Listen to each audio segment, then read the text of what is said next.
Villette by Charlotte Brontë, Chapter 36, The Apple of Discord. Beside Fifine Beck's mother, another power had word to say to Monsieur Paul and me before that covenant of friendship could be ratified. We were under the surveillance of a sleepless eye. Rome watched jealously her son through that mystic lattice at which I had knelt once, and to which Monsieur Emmanuel drew nigh month by month, the sliding panel of the confessional. "Why were you so glad to be friends with Monsieur Paul?" asks the reader. "Had he not long been a friend to you? Had he not given proof on proof of a certain partiality in his feelings?" Yes, he had. But still I liked to hear him say so earnestly that he was my close, true friend. I liked his modest doubts, his tender deference, that trust which longed to rest, and was grateful when taught how. He had called me sister. It was well.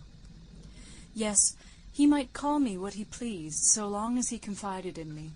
I was willing to be his sister, on condition that he did not invite me to fill that relation to some future wife of his, and tacitly vowed, as he was to celibacy, of this dilemma there seemed little danger. Through most of the succeeding night I pondered that evening's interview. I wanted much the morning to break, and then listened for the bell to ring, and, after rising and dressing, I deemed prayers and breakfast slow, and all the hours lingering, till that arrived at last which brought the lesson of literature. My wish was to get a more thorough comprehension of this fraternal alliance, to note with how much of the brother he would demean himself when we met again, to prove how much of the sister was in my own feelings, to discover whether I could summon a sister's courage, and he a brother's frankness. He came. Life is so constructed that the event does not, cannot, will not match the expectation. That whole day he never accosted me. His lesson was given rather more quietly than usual, more mildly, and also more gravely. He was fatherly to his pupils, but he was not brotherly to me. Ere he left the class, I expected a smile, if not a word. I got neither. To my portion fell one nod, hurried, shy. This distance, I argued, is accidental. It is involuntary. Patience, and it will vanish. It vanished not. It continued for days. It increased. I suppressed my surprise, and swallowed whatever feelings began to surge. Well might I ask, when he offered fraternity, "Dare I rely on you?" Well might he, doubtless knowing himself, withhold all pledge. True, he had bid me make my own experiments, tease and try him. Vain injunction! Privilege nominal and unavailable. Some women might use it. Nothing in my powers or instinct placed me among this brave band. Left alone, I was passive. Repulsed, I withdrew. Forgotten, my lips would not utter, nor my eyes dart a reminder. It seemed there had been an error somewhere in my calculations, and I waited for a time to disclose it.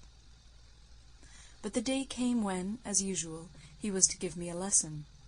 One evening in 7 he had long generously bestowed on me, devoting it to the examination of what had been done in various studies during the past week, and to the preparation of work for the week in prospect. On these occasions my schoolroom was anywhere, wherever the pupils and the other teachers happened to be, or in their close vicinage, very often in the large second division, where it was easy to choose a quiet nook when the crowding day pupils were absent, and the few boarders gathered in a knot about the surveillance estrade. On the customary evening, hearing the customary hour strike, I collected my books and papers, my pen and ink, and sought the large division. In class there was no one, and it lay all in cool, deep shadow, but through the open double doors was seen the carré, filled with pupils and with light. Over hall and figures blushed the westering sun. It blushed so ruddily and vividly that the hues of the walls and the variegated tints of the dresses seemed all fused in one warm glow. The girls were seated, working or studying. In the midst of their circle stood Monsieur Emmanuel, speaking good-humouredly to a teacher. His dark paletot, his jetty hair, were tinged with many a reflex of crimson. His Spanish face, when he turned it momentarily, answered the sun's animated kiss with an animated smile. I took my place at desk. The orange trees and several plants, full and bright with bloom, basked also in the sun's laughing bounty. They had partaken it the whole day, and now asked water. Monsieur Emmanuel had a taste for gardening. He liked to tend and foster plants. I used to think that working amongst shrubs with a spade or a watering pot soothed his nerves. It was a recreation to which he often had recourse, and now he looked to the orange trees, the geraniums, the gorgeous cactuses, and revived them all with the refreshment their draught needed. His lips, meantime, sustained his precious cigar, that, for him, first necessary and prime luxury of life. Its blue wreaths curled prettily enough amongst the flowers, and in the evening light. He spoke no more to the pupils, nor to the mistresses, but gave many an endearing word to a small spanieless, if one may coin a word, that nominally belonged to the house, but virtually owned him as master, being fonder of him than of any inmate. A delicate, silky, loving, and lovable little doggy she was, trotting at his side, looking with expressive, attached eyes into his face, and whenever he dropped his bonnet grec or his handkerchief, which he did occasionally in play, crouching beside it with the air of a miniature lion guarding a kingdom's flag. There were many plants, and as the amateur gardener fetched all the water from the well in the court, with his own active hands, his work spun out to some length. The great school clock ticked on. Another hour struck. The carré and the youthful group lost the illusion of sunset. Day was drooping. My lesson, I perceived, must tonight be very short, but the orange trees, the cacti, the camellias were all served now. Was it my turn? Alas! In the garden were more plants to be looked after. Favourite rose bushes, certain choice flowers, little Sylvie's glad bark and wine followed the receding paletote down the alleys. I put up some of my books. I should not want them all. I sat and thought and waited, involuntarily deprecating the creeping invasion of twilight. Sylvie, gaily frisking, emerged into view once more, heralding the returning paletote. The watering pot was deposited beside the well. It had fulfilled its office. How glad I was! Monsieur washed his hands in a little stone bowl. There was no longer time for a lesson now. Ere long the prayer bell must ring. But still we should meet. He would speak. A chance would be offered of reading in his eyes the riddle of his shyness. His ablutions over, he stood, slowly rearranging his cuffs, looking at the horn of a young moon, set pale in the opal sky, and glimmering faint on the aureole of Jean-Baptiste. Sylvie watched the mood contemplative. Its stillness irked her. She whined and jumped to break it. He looked down. "Petite exigeante," said he, "you must not be forgotten one moment, it seems." He stooped, lifted her in his arms, sauntered across the court, within a yard of the line of windows near one of which I sat. He sauntered lingeringly, fondling the spaniel in his bosom, calling her tender names in a tender voice. On the front doorsteps he turned. Once again he looked at the moon, at the grey cathedral, over the remoter spires and house roofs, fading into a blue sea of night mist. He tasted the sweet breath of dusk, and noted the folded bloom of the garden. He suddenly looked round. A keen beam out of his eye raised the white facade of the classes, swept the long line of croisées. I think he bowed. If he did, I had no time to return the courtesy. In a moment he was gone. The moonlit threshold lay pale and shadowless before the closed front door. Gathering in my arms all that was spread on the desk before me, I carried back the unused heap to its place in the third class. The prayer bell rang. I obeyed its summons. The morrow would not restore him to the Rue Fossette, that day being devoted to his college. I got through my teaching. I got over the intermediate hours. I saw evening approaching and armed myself for its heavy ennui. Whether it was worse to stay with my co-inmates or to sit alone, I had not considered. I naturally took up the latter alternatives. If there was a hope of comfort for any moment, the heart or head of no human being in this house could yield it. Only under the lid of my desk could it harbour, nestling between the leaves of some book, gilding a pencil point, the nib of a pen, or tinging the black fluid in that ink-glass. With a heavy heart I opened my desk lid. With a weary hand I turned up its contents. One by one, well-accustomed books, volumes, sewn in familiar covers, were taken out and put back hopeless. They had no charm, they could not comfort. Is this something new, this pamphlet in lilac? I have not seen it before, and I rearranged my desk this very day, this very afternoon. The tract must have been introduced within the last hour while we were at dinner. I opened it. What was it? What would it say to me? It was neither tale nor poem, neither essay nor history. It neither sung, nor related, nor discussed. It was a theological work. It preached and it persuaded. I lent to it my ear very willingly, for, small as it was, it possessed its own spell, and bound my attention at once. It preached Romanism, it persuaded to conversion. The voice of that sly little book was a honeyed voice. Its accents were all unction and balm. Here roared no utterance of Rome's thunders, no blasting of the breath of her displeasure.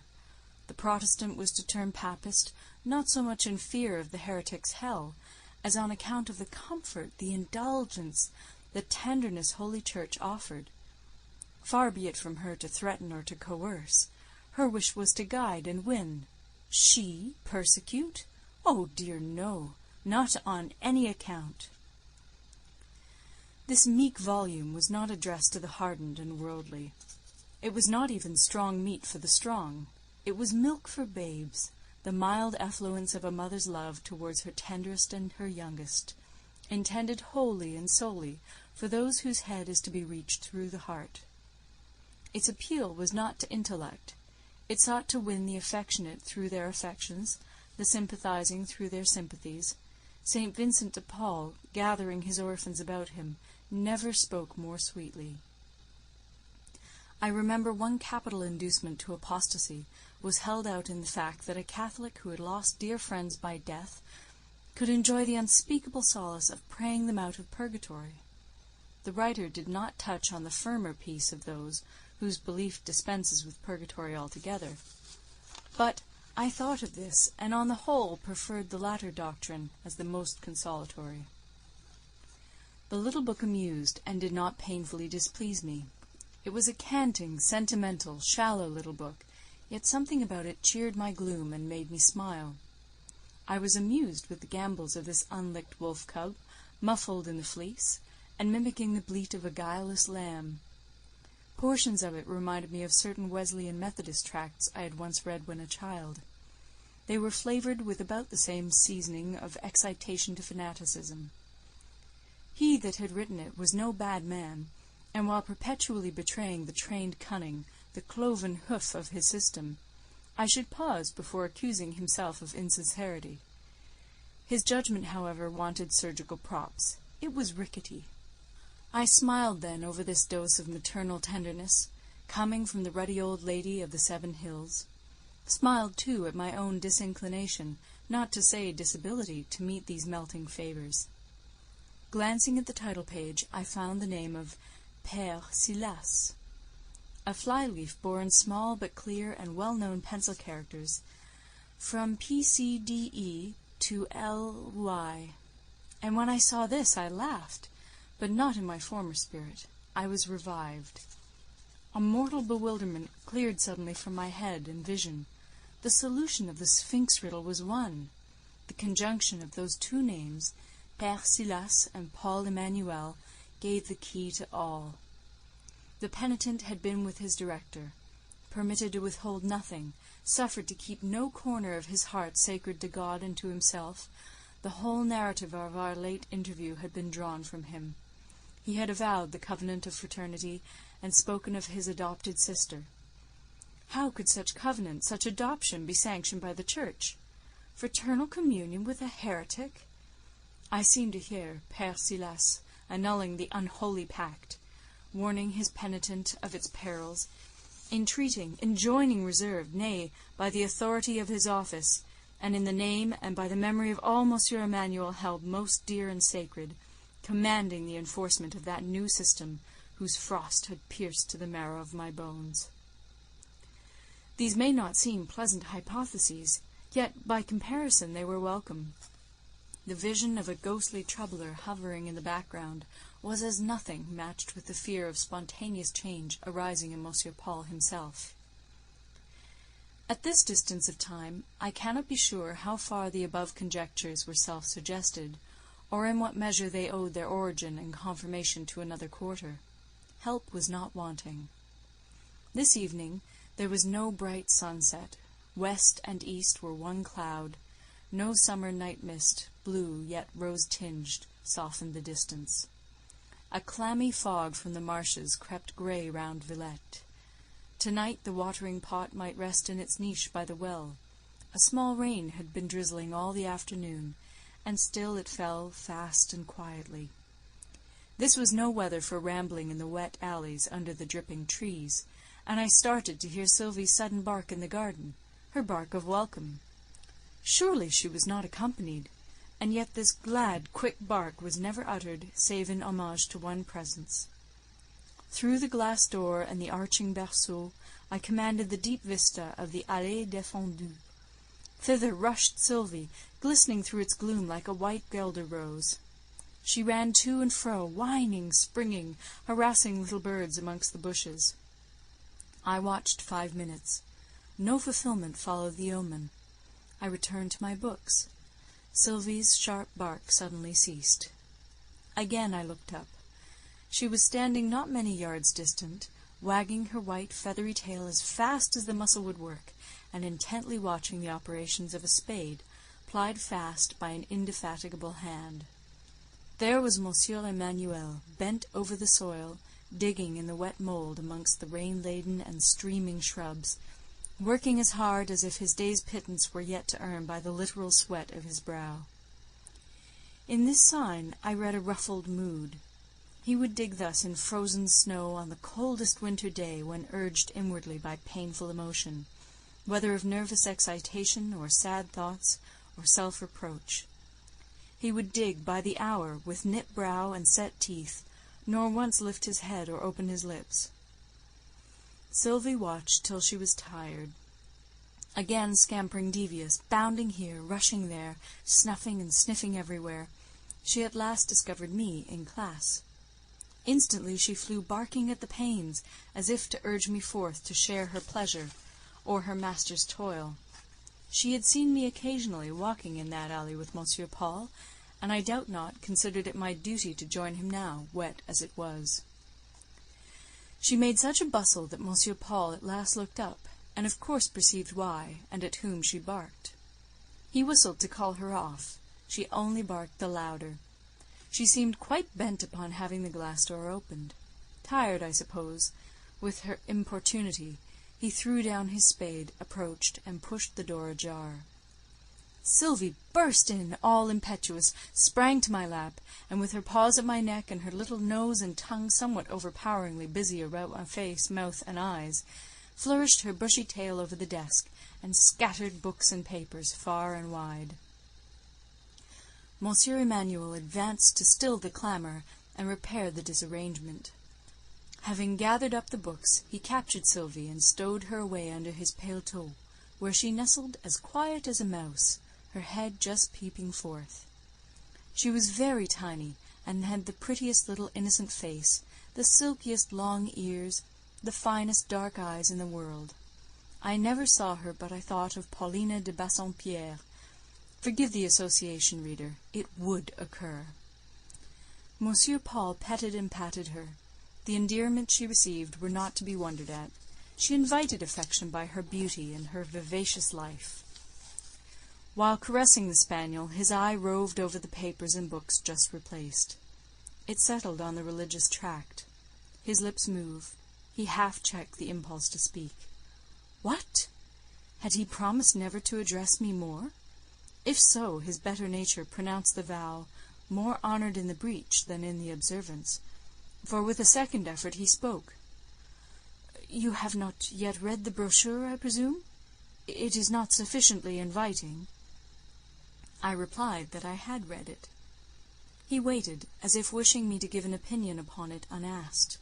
Unasked, however, I was in no mood to do or say anything. If any concessions were to be made, if any advances were demanded, that was the affair of the very docile pupil of Père Silas, not mine. His eye settled upon me gently. There was mildness at the moment in its blue ray. There was solicitude, a shade of pathos. There were meanings composite and contrasted, reproach melting into remorse. At the moment, probably, he would have been glad to see something emotional in me. I could not show it. In another minute, however, I should have betrayed confusion had I not bethought myself to take some quill pens from my desk, and begin soberly to mend them. I knew that action would give a turn to his mood. He never liked to see me mend pens. My knife was always dull-edged. My hand, too, was unskilful. I hacked and chipped. On this occasion I cut my own finger, half on purpose. I wanted to restore him to his natural state, to set him at his ease, to get him to chide. "Maladroite!" he cried at last. "She will make mincemeat of her hands." He put Sylvie down, making her lie quiet beside his bonnet grec, and depriving me of the pens and penknife, proceeded to slice, nib, and point with the accuracy and celerity of a machine. "Did I like the little book?" he now inquired. Suppressing a yawn, I said I hardly knew. Had it moved me? I thought it had made me a little sleepy. After a pause, "Allons donc!" It was of no use taking that tone with him. Bad as I was, and he should be sorry to have to name all my faults at a breath, God and nature had given me trop de sensibilité et de sympathie, not to be profoundly affected by an appeal so touching. "Indeed," I responded, rousing myself quickly, "I was not affected at all, not a whit." And in proof I drew from my pocket a perfectly dry handkerchief, still clean and in its folds.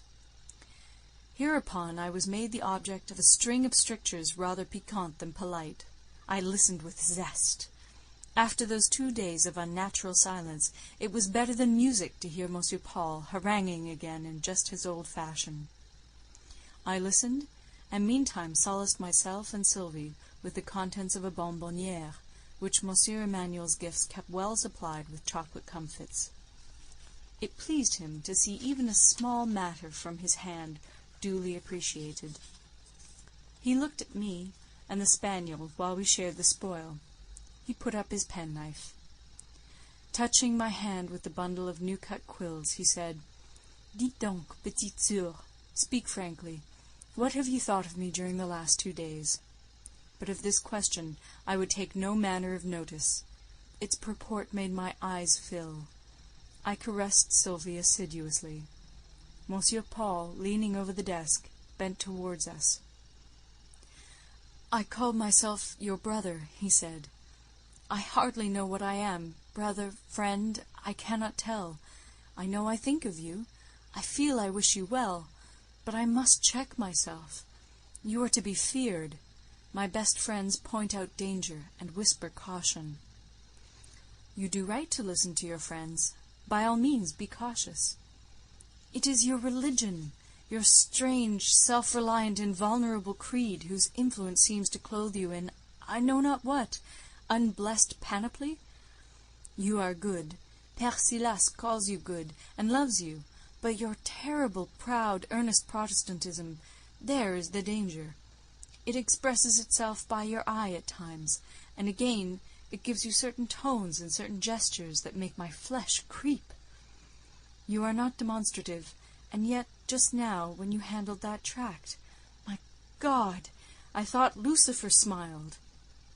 Certainly I don't respect that tract. What then? Not respect that tract? But it is the pure essence of faith, love, charity. I thought it would touch you. In its gentleness, I trusted that it could not fail. I laid it in your desk with a prayer. I must indeed be a sinner. Heaven will not hear the petitions that come warmest from my heart. You scorn my little offering. Oh, cela me fait mal. Monsieur, I don't scorn it. At least not as your gift. Monsieur, sit down. Listen to me. I am not a heathen. I am not hard-hearted. I am not unchristian. I am not dangerous, as they tell you. I would not trouble your faith. You believe in God and Christ and the Bible, and so do I. But do you believe in the Bible? Do you receive revelation? What limits are there to the wild, careless daring of your country and sect? Père Silas dropped dark hints. By dint of persuasion, I made him half define these hints. They amounted to crafty Jesuit slanders. That night, Monsieur Paul and I talked seriously and closely. He pleaded, he argued. I could not argue, a fortunate incapacity. It needed but triumphant logical opposition to effect all the director wished to be effected. But I could talk in my own way, the way Monsieur Paul was used to, and of which he could follow the meanderings and fill the hiatus, and pardon the strange stammerings strange to him no longer. At ease with him I could defend my creed and faith in my own fashion. In some degree I could lull his prejudices. He was not satisfied when he went away, hardly was he appeased, but he was made thoroughly to feel that Protestants were not necessarily the irreverent pagans his director had insinuated. He was made to comprehend something of their mode of honouring the light, the life, the word. He was enabled partly to perceive that, while their veneration for things venerable was not quite like that cultivated in his church, it had its own, perhaps, deeper power, its own more solemn awe. I found that Père Silas, himself, I must repeat, not a bad man, though the advocate of a bad cause, had darkly stigmatized Protestants in general, and myself by inference, with strange names, had ascribed to us strange isms. Monsieur Emmanuel revealed all this in frank fashion, which knew not secretiveness, looking at me as he spoke with a kind, earnest fear, almost trembling lest there should be truth in the charges. Père Silas, it seems, had closely watched me, had ascertained that I went by turns and indiscriminately to the 3 Protestant chapels of Villette, the French, German, and English, id est the Presbyterian, Lutheran, Episcopalian. Such liberality argued in the father's eyes profound indifference. Who tolerates all, he reasoned, can be attached to none. Now, it happened that I had often secretly wondered at the minute and unimportant character of the differences between these 3 sects. At the unity and identity of their vital doctrines, I saw nothing to hinder them from being one day fused into one grand holy alliance, and I respected them all, though I thought that in each there were faults of form, encumbrances and trivialities. Just what I thought, that I did tell Monsieur Emmanuel, and explained to him that my own last appeal, the guide to which I looked, and the teacher which I owned, must always be the Bible itself, rather than any sect of whatever name or nation. He left me soothed, yet full of solicitude, breathing a wish as strong as a prayer that if I were wrong, heaven would lead me right. I heard, poured forth on the threshold, some fervid murmurings to Marie, Reine du Ciel, some deep aspiration that his hope might yet be mine. Strange! I had no such feverish wish to turn him from the faith of his fathers. I thought Romanism wrong, a great mixed image of gold and clay, but it seemed to me that this Romanist held the pure elements of his creed with an innocency of heart which God must love. The preceding conversation passed between 8 and 9 o'clock of the evening in a schoolroom of the quiet Rue Fossette, opening on a sequestered garden. Probably about the same, or a somewhat later hour of the succeeding evening, its echoes, collected by holy obedience, were breathed verbatim in an attentive ear at the panel of a confessional in the hoary church of the Magi. It ensued that Père Silas paid a visit to Madame Beck, and stirred by I know not what mixture of motives, persuaded her to let him undertake for a time the heretic Englishwoman's spiritual direction. Hereupon I was put through a course of reading. That is, I just glanced at the books lent me. They were too little in my way to be thoroughly read, marked, learned, or inwardly digested. And besides, I had a book upstairs, under my pillow, whereof certain chapters satisfied my needs in the article of spiritual lore, furnishing such precept and example as, to my heart's core, I was convinced could not be improved on. Then Père Silas showed me the fair side of Rome, her good works, and bade me judge the tree by its fruits. In answer, I felt and I avowed that these works were not the fruits of Rome. They were but her abundant blossoming, but the fair promise she showed the world. That bloom, when set, savoured not of charity. The apple full-formed was ignorance, abasement, and bigotry. Out of men's afflictions and affections were forged the rivets of their servitude. Poverty was fed and clothed and sheltered to bind it by obligation to the Church.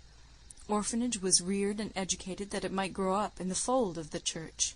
Sickness was tended that it might die after the formula and in the ordinance of the Church.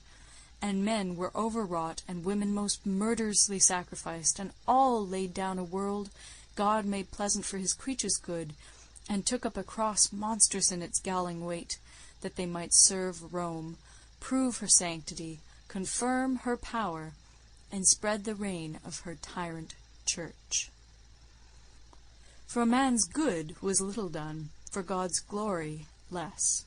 1,000 ways were opened with pain, with blood sweats, with lavishing of life. Mountains were cloven through their breasts, and rocks were split to their base, and all for what?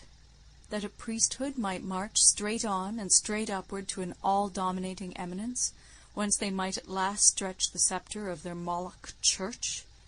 It will not be. God is not with Rome, and, were human sorrows still for the Son of God, would he not mourn over her cruelties and ambitions, as once he mourned over the crimes and woes of doomed Jerusalem? O lovers of power! O mitred aspirants for this world's kingdoms! An hour will come, even to you, when it will be well for your hearts, pausing faint at each broken beat, that there is a mercy beyond human compassions, a love stronger than this strong death which even you must face, and before it fall, a charity more potent than any sin, even yours, a pity which redeems worlds, nay, absolves priests. My third temptation was held out in the pomp of Rome, the glory of her kingdom. I was taken to the churches on solemn occasions, days of fête and state. I was shown the papal ritual and ceremonial. I looked at it. Many people, men and women, no doubt far my superiors in 1,000 ways, have felt this display impressive, have declared that though their reason protested, their imagination was subjugated. I cannot say the same. Neither full procession, nor high mass, nor swarming tapers, nor swinging censers, nor ecclesiastical millinery, nor celestial jewellery, touched my imagination a whit. What I saw struck me as tawdry, not grand, as grossly material, not poetically spiritual. This I did not tell Père Silas. He was old, he looked vulnerable. Through every abortive experiment, under every repeated disappointment, he remained personally kind to me, and I felt tender of hurting his feelings. But on the evening of a certain day, when, from the balcony of a great house, I had been made to witness a huge mingled procession of the church and the army, priests with relics and soldiers with weapons, an obese and aged archbishop, habited in cambric and lace, looking strangely like a grey daw in bird-of-paradise plumage, and a band of young girls fantastically robed and garlanded.